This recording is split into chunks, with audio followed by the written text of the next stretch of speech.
Okay, so if you're a cat person, and I'm guessing you are if you're watching this, you've got your own special ways of showing them affection, right? But what if I told you that some of the most common ways we show our cats love are actually seriously stressing them out? Today, we're going to get into this idea of a silent betrayal that might just be happening right under your own roof.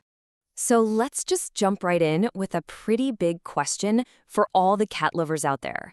Could your everyday, well-meaning gestures of love actually be making your cat feel unsafe?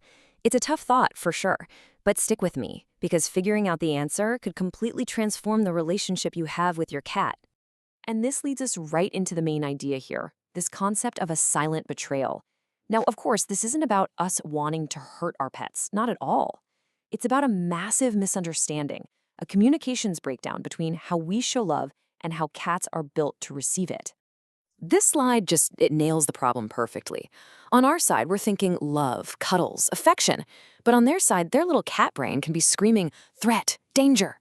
Our very human need to hug and hold and squeeze can flip a switch in their head, tapping right into those deep survival instincts that tell them they've been caught by a predator.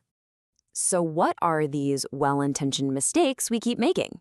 Let's take a look at some of the most common things we humans do that, from a cat's point of view, feel a whole lot less like love and a lot more like an attack.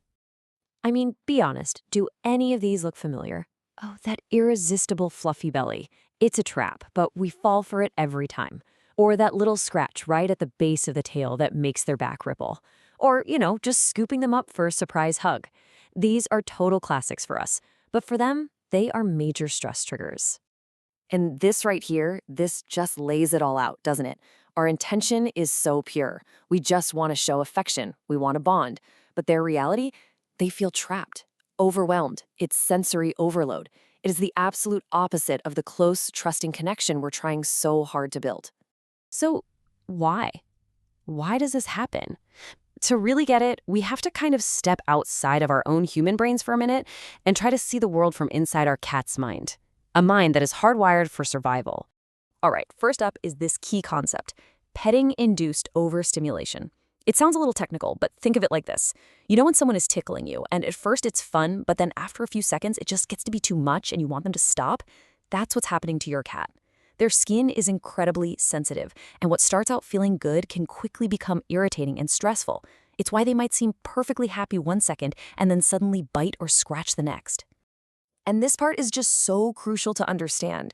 When a cat rolls over and shows you its belly, that is the ultimate sign of trust.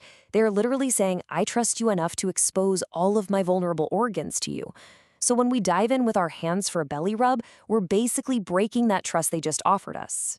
And then there's this other deep-seated instinct, survival mode. We have to remember that our cute, fluffy house cats are still wired like their wild ancestors. They are both predators and prey.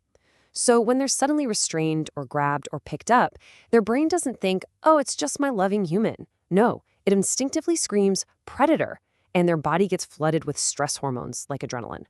I mean, really think about it. In the wild, when is the only time a cat gets suddenly snatched up off the ground? It's when it's been caught by something bigger, like a hawk. That ancient, hardwired fear doesn't just go away because they have a warm place to sleep and a full food bowl. Okay, so if all our go-to moves for showing love are kind of wrong, what's the right way? What's the alternative? Well, the answer is actually so much simpler and I think way more profound than you might expect. It's all about learning to speak a completely different language, the language of presence. And this quote, this is it. This is the entire philosophy in a nutshell.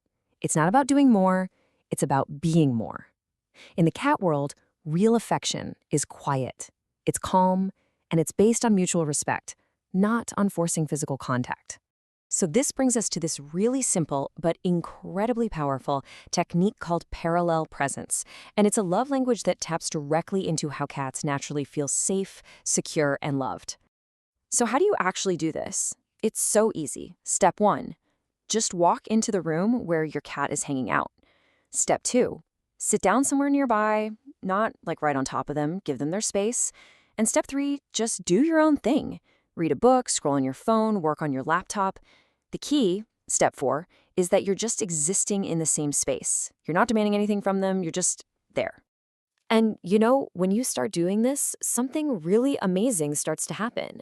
You're not just changing your own habits, You're fundamentally changing the entire foundation of your relationship with your cat. So, what exactly are you communicating when you do this? You're telling your cat loud and clear, I am not a threat, I respect you and your space. You essentially become this calm, steady, safe presence in their world. And when they finally feel that safety, they will be the ones to come to you for affection.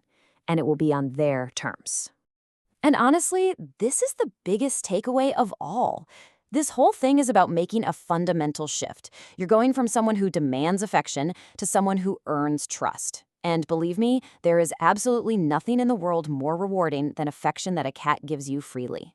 So I want you to try it. The next time you're with your cat, just be with them.